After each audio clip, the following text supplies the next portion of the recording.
आमर यशस्वी प्रधानमंत्री नरेंद्र मोदी को जन्म 75 वर्ष आज जो जन्मदिन पालन कराऊँगी आज सारा भारत वर्ष रे पालन हवा बेले आमर ये जो मयूरभंजर आज आम करंजिया कन्स्टिट्युएंसी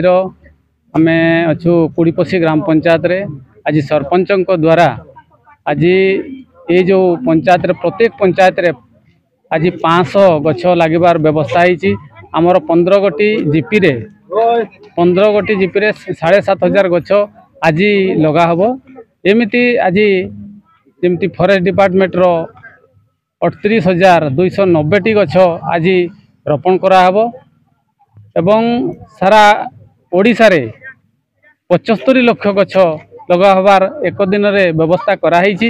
आज अति खुशीर कथा से गोटे कथा कही जे मोर जन्मदिन केक किंबा कौन सी जाक जमक रे पालन न करने को से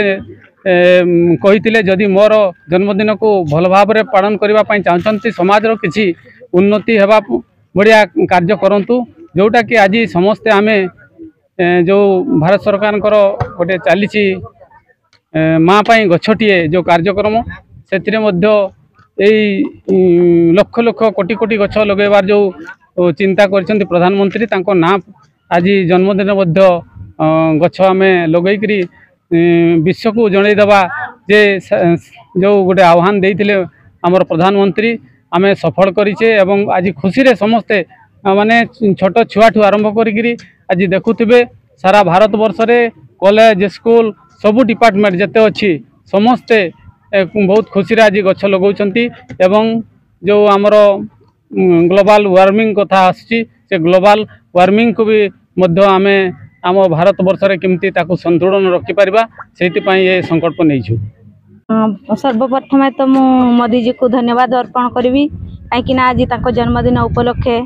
जो पदक्षेप नहीं आम माँ पाई गछटिए ए प्रोग्राम रे आमे समस्ते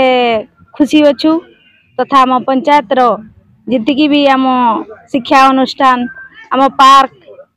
आम प्ले फील्ड एवं अमृत सरोवर रे आम पंचायत रे आमे माँ पाई गछटिए ए कार्यक्रम को सफल करिछु तथा